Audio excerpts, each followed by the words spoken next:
En el nombre del Padre, y del Hijo, y del Espíritu Santo. Amén.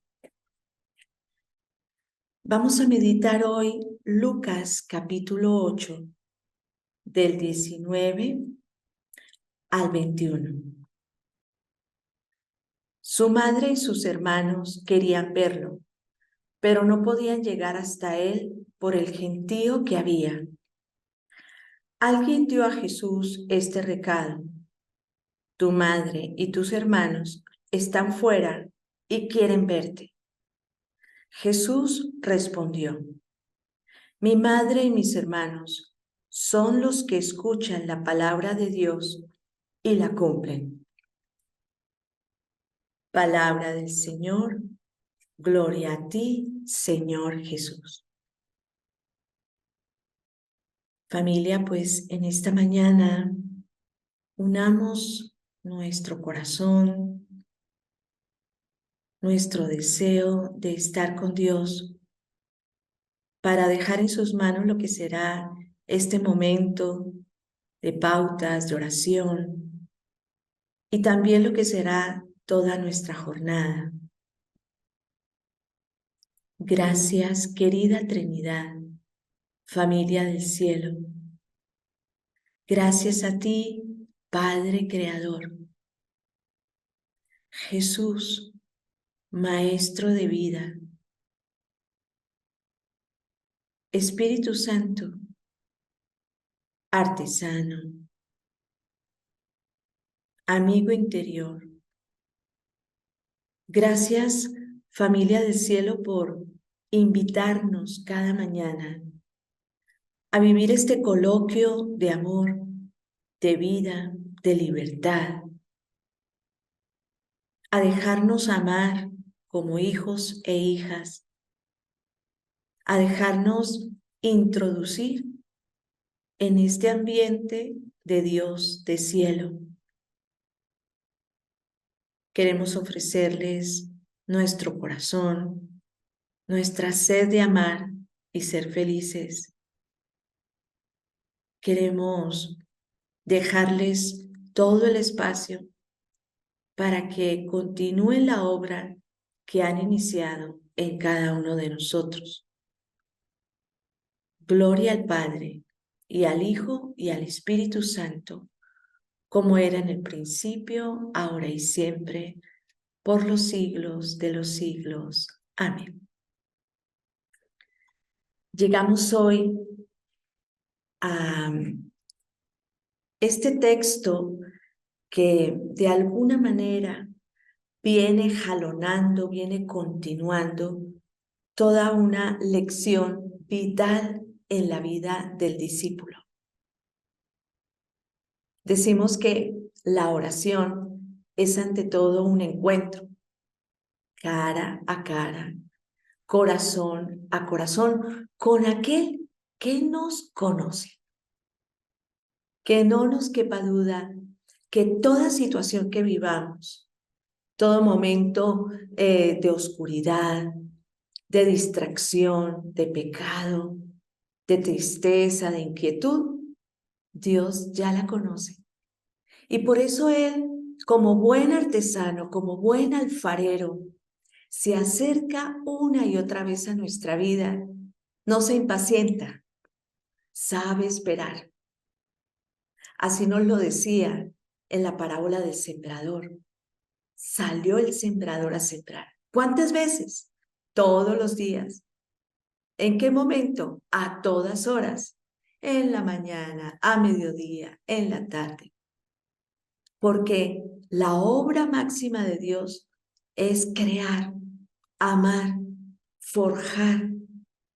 Y si nosotros se lo permitimos, Él hace de cada uno una obra, un cultivo, una siembra, una cosecha maravillosa. Él sabe, Él lleva la rienda. A nosotros nos toca pasivamente, entre comillas, dejarnos amar. Y es que solo Dios puede ver en nosotros aquello que ni nosotros vemos, ni los demás. Recuerdo que Cuando el Verbum Dei estaba en sus orígenes, Jaime Bonet y las misioneras estaban buscando un lugar para poner allí la primera casa Verbum Dei en España, para construir la capillita que ahora llamamos la del pesebre. Luego les pondré una fotografía para que los que no la conocen la vean. Y nos cuentan que llegaron a un terreno y en un pedacito del terreno había un establo, que literalmente allí había ovejas, vacas. Y cuando Jaime entró y empezó a mirar, dijo, aquí vamos a hacer la capilla. Y todos se quedaron, pero ¿cómo vas a hacer la capilla? Si mira, esto hasta huele mal. ¿Cómo? Decía, sí, aquí va a ser, porque me recuerda ese lugar donde nació Jesús, pobre, desprovisto, humilde, sencillo. Entonces, manos a la obra.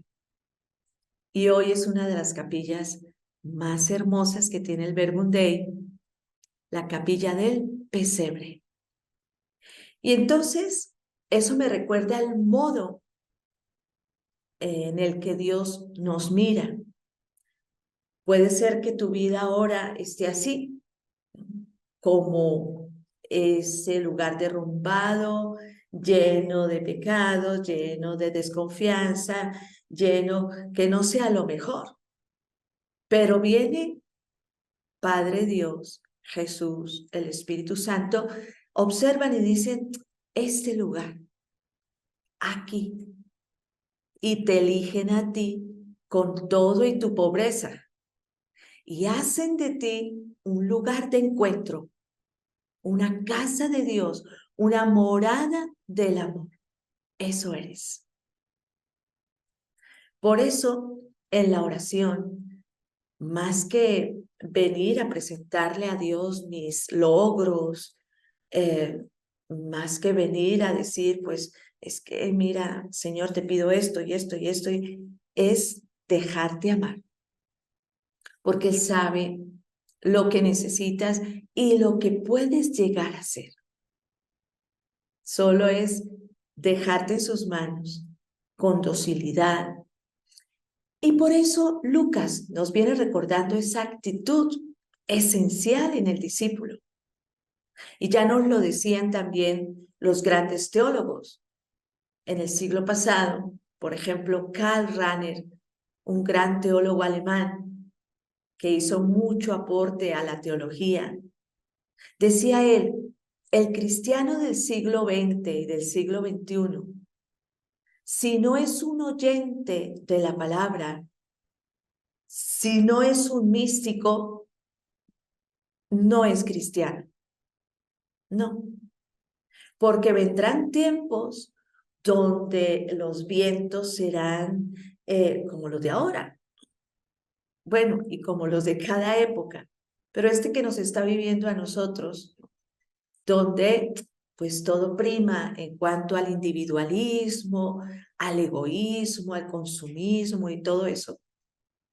Él decía, es que un cristiano no se va a poder mantener en pie si no es místico, si no es sabio, si no se alimenta de la palabra que nutre el alma. Porque podemos cuidar el cuerpo y está bien y debemos hacerlo. Porque podemos construir, ¿no?, grandes edificios, alcanzar grandes logros tecnológicos, etcétera. Pero si nuestro corazón, si nuestra vida no está solidificada, no está firme y cimentada en lo único esencial, pues de nada sirve. Esa actitud prioritaria, esencial del discípulo de Cristo es la unión con Dios, la cercanía con Dios. Por eso qué bien que tempranito le ganamos al sol y decimos, lo primero quiero alimentarme del amor, estar pegado a la fuente del amor y de la vida, porque si no, nada puedo. Sin ti, Señor, nada soy. Así como Jesús nos venía hablando de la parábola del sembrador, que decía que de 4 terrenos, solo uno dio fruto, y que nos advertía, cuidado con las piedras, con las espinas, con la vera del camino, que allí los pájaros vienen y se comen la semilla, pues solo una fructificó. Y tú y yo estamos llamados a ser esa tierra que fructifique para la vida eterna. Por eso estamos aquí. Y por eso vale la pena invertir tiempo, todo lo necesario para que el Señor nos conquiste, nos gane el corazón, para ser hombres y mujeres oyentes de la palabra. Ayer decíamos que no se trata de ser oyentes superficiales, no, sino oyentes que mastican, que asimilan, que comprenden la palabra y que la ponen por obra. Por eso Lucas va entretejiendo su mensaje y hoy nos dice en estos versículos 19 y 21. Su madre y sus hermanos querían verlo. Aparecen aquí como protagonistas María y los hermanos de Jesús, pero no podían llegar hasta él por el gentío que había. Alguien dio a Jesús este recado: tu madre y tus hermanos están fuera y quieren verte. Jesús respondió: mi madre y mis hermanos son los que escuchan la palabra de Dios y la cumplen. Este texto, desde la antigüedad, ha sido causa de perplejidad, de estudio, de inquietud. ¿Cómo es eso de que aparezcan aquí los hermanos de Jesús? ¿A qué se refiere esto de hermanos? Y entonces tenemos ahí 3 diferentes interpretaciones. Por ejemplo, Dídimo en el año 383 después de Cristo, o sea, siglo IV. Este era una persona que no creía en la virginidad perpetua de la Virgen. Por eso, él entendía este texto de modo literal y decía, efectivamente, eran hermanos, o sea, hijos de María. Después tenemos otra interpretación de San Jerónimo, que él decía, aquí se trata de la parentela de Jesús, de los primos de Jesús, puesto que en ese tiempo la familia en Israel se consideraba a todo, ¿no? El linaje, la parentela completa. Entonces hablamos de primos de Jesús. Y después, Epifanio de Salamina, también en el siglo IV, decía que se trataba de los hijos de José, puesto que José ya se había casado, había quedado viudo, entonces eran los medio hermanos de Jesús. Esas son las 3 interpretaciones que tiene este texto a lo largo de la historia. De hecho, nosotros nos seguimos quedando con la interpretación de San Jerónimo, porque creemos en la virginidad perpetua de María, el único hijo de carne y sangre de María y José fue Jesús. Pero, bueno, aquí tenemos estas otras visiones. Para el caso, el tema central del texto son esas palabras de Jesús. Mi madre y mis hermanos son los que escuchan la palabra de Dios y la cumple.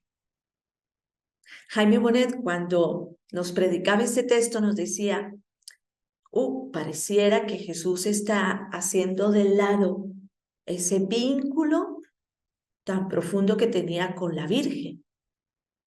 Pareciera como cierto desprecio. Oye, aquí está tu madre, están tus hermanos. Mi madre y mis hermanos. Podría parecer, pero no. Más bien Jesús exalta a María y a sus hermanos, diciendo, es que ellos son aquellos perfectos discípulos. María, la perfecta discípula. María, quien por llevarme en su vientre, por supuesto que tiene ese vínculo de carne y sangre, pero hay otro vínculo más profundo y es el vínculo espiritual que establece Dios en aquellos que escuchan su palabra. Qué bonito, ¿verdad? Estamos aquí hablando de una familiaridad espiritual, de un vínculo que supera la carne y la sangre. Va más allá, porque hay un espíritu que unifica. Hay un ADN, ¿no? Imperceptible, invisible, pero que se establece en el corazón y en la mente de esta familia que es iglesia. De hecho, dicen algunos teólogos, Jesús renunció a su familia de carne y sangre para formar la iglesia, su familia espiritual. Entonces, aquí se nos está revelando una verdad muy profunda.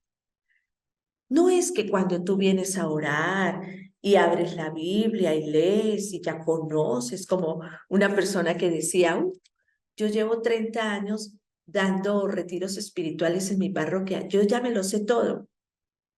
Entonces, para mí es como pan comido, llego, doy una plática, les gustó, adiós, me fui, y de repente ella descubrió, no, es que no se trata de una lección académica aprendida, se trata del germen de la vida eterna, se trata de la gracia, se trata de el ser de Dios que por herencia te llega a ti como una semillita de vida eterna.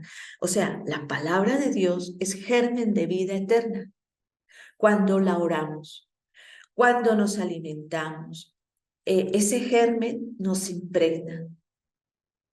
Igual, los alimentos, cuidamos nuestra dieta para que al consumir esa proteína, esos minerales, todo eso, pase a ser uno con nosotros y aumente, qué sé yo, nuestra masa, nuestra fortaleza, nuestras defensas y ya, ¿no? Yo no voy a decir, aquí tengo un pedazo de carne, aquí tengo un pedazo de proteína, de mineral, todo se va fundiendo en mí.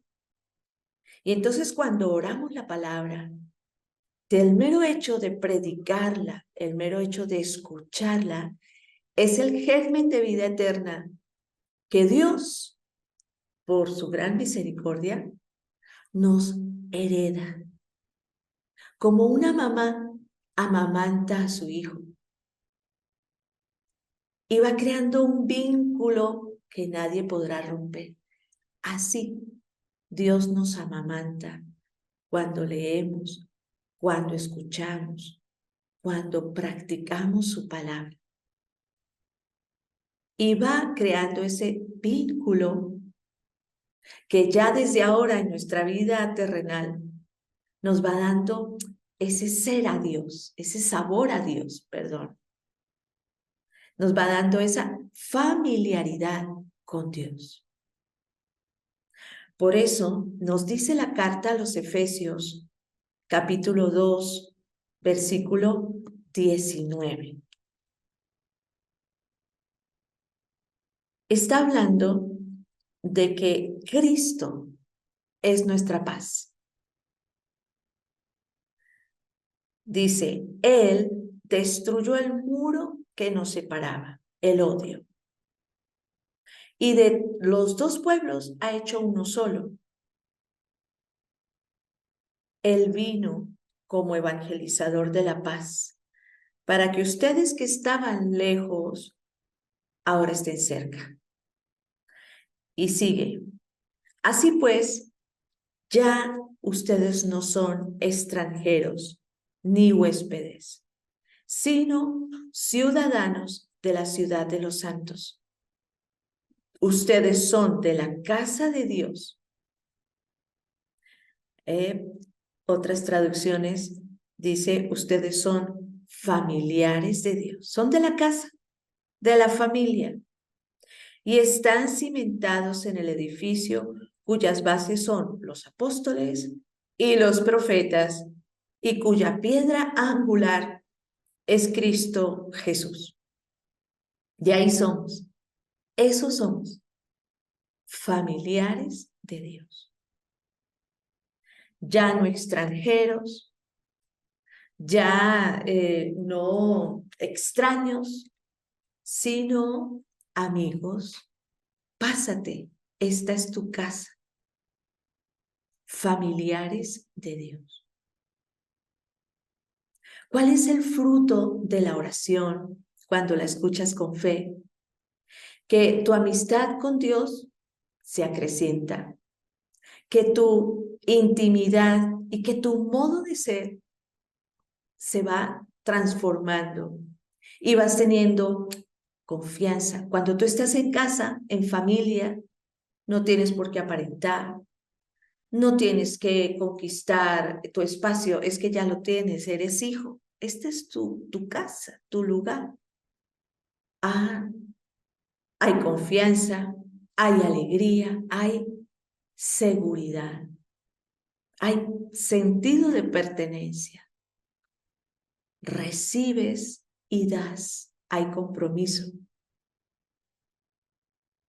Así que Jesús, en este texto, está hablando de esa realidad misteriosa,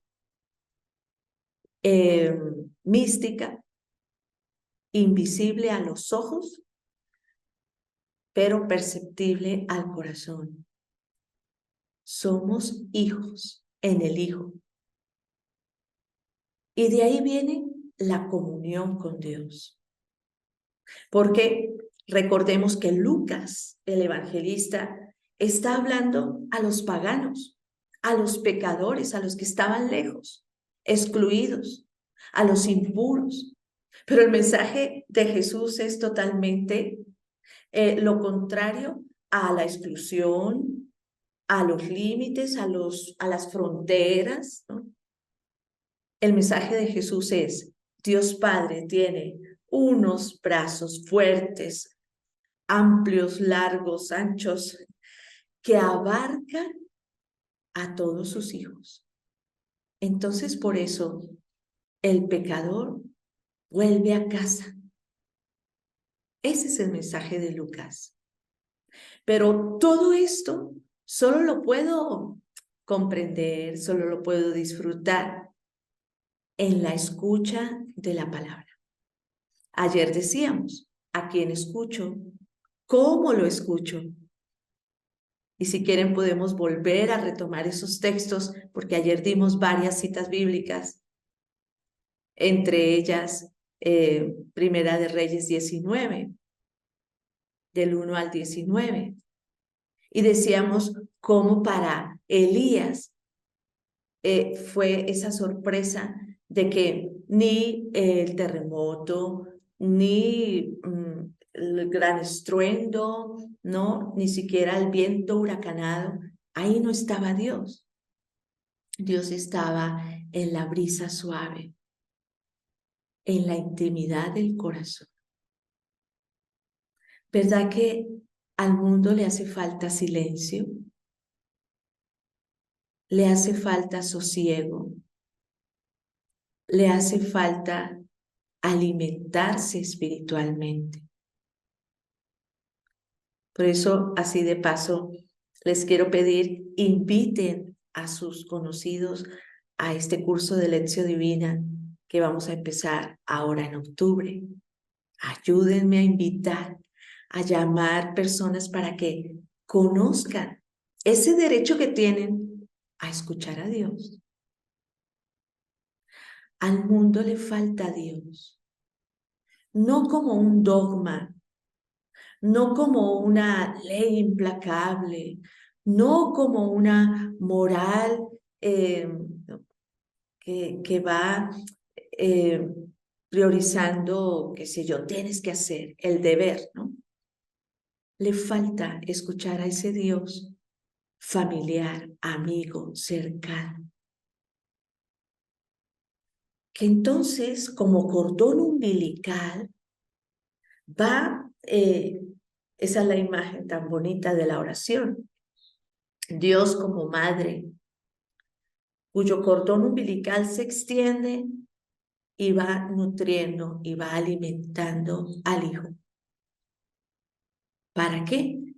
Para que sea como el hijo.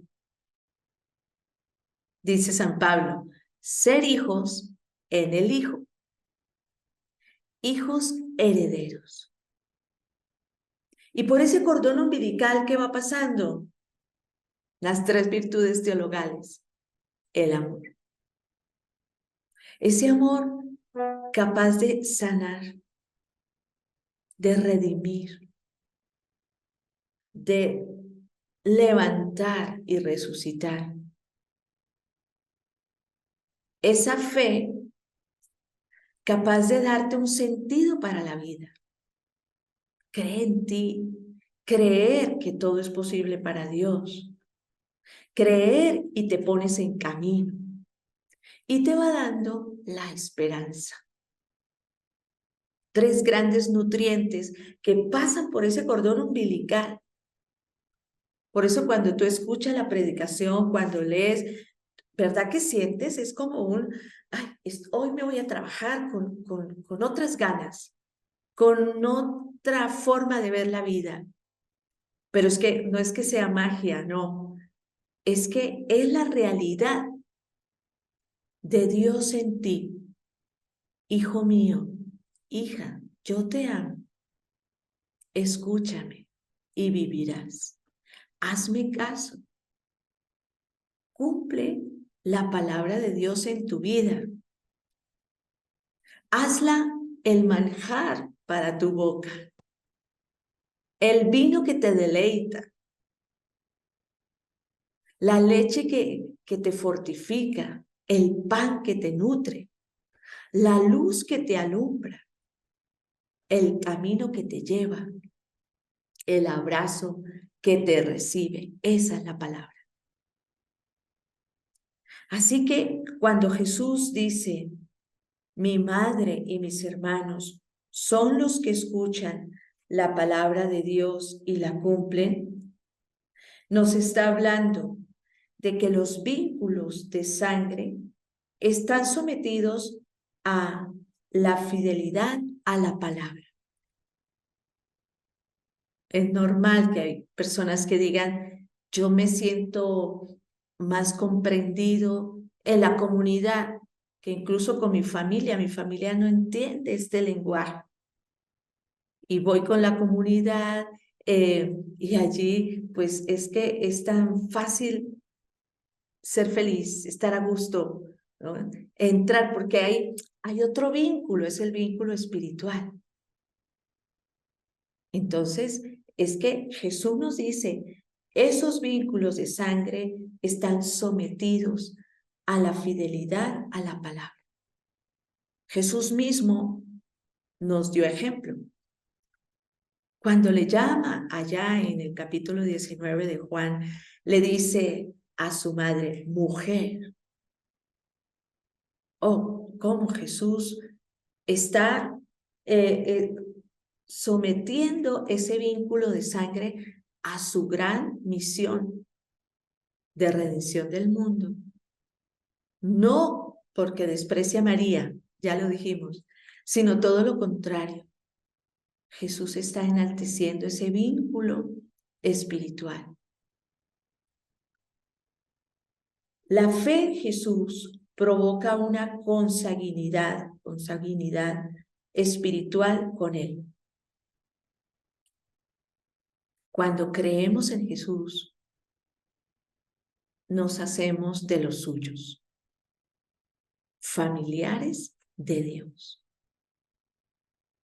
Entonces hoy, al meditar esta cita bíblica, en primer lugar, podemos pedir, Señor, ayúdame a creer y a caer en la cuenta de ese vínculo que me une a ti. Estoy unido a ti por voluntad tuya. Y en esa unión tan estrecha de cordón umbilical, de pertenencia, me alimentas, me edificas, me vas haciendo cada vez más parecido a Jesús. Entonces, en primer lugar, ayúdame a creer. Después, ayúdame a recibir todos esos frutos que vienen de esta sagrada unión. Viene el fruto de la paciencia, de la amabilidad, de la fidelidad, de la valentía, ese fruto de la paz, porque cuando experimentamos que los vínculos con el mundo, incluso los familiares, se rompen y nos quedamos tantas veces así, quebrados, desgajados, ahí reconocemos que Dios en su misericordia nunca rompe ese vínculo conmigo. Él siempre nos dice, estoy aquí, por ti, para ti. Entonces, ¿cuáles son esos frutos? ¿Qué frutos experimentas tú que vienen de esa unión con Dios? Pero también, para continuar y jalonar nuestra meditación de estos días pasados, ¿qué te impide vivir esa familiaridad con Dios? ¿Qué te saca de la casa? Y de repente te encuentras otra vez allá, mendigando amor, atención, cuando en tu casa lo tienes todo. ¿Qué rompe a veces esos vínculos de pertenencia a Dios?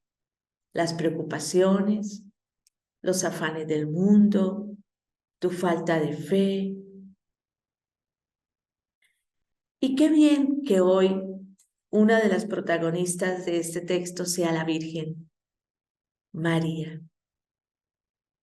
Ella que sabe de vínculos, ella que sabe de intimidad, ella que sabe de amores, de silencio, pues podemos pedirle, Madre, ayúdame. Así como tú escuchaste, guardaste, creíste la palabra y la pusiste en práctica, yo quiero ser un discípulo de tu talla. Yo quiero ser madre, contigo aprender. Ayúdame a ir identificando qué es todo aquello que me aparta, que me quita este derecho que por consanguinidad, por familiaridad tengo. Amigos de Dios, familiares de Dios. ¿Qué significa para ti hoy escuchar que Jesús te dice, mi madre y mis hermanos son aquellos que escuchan, guardan y cumplen la palabra?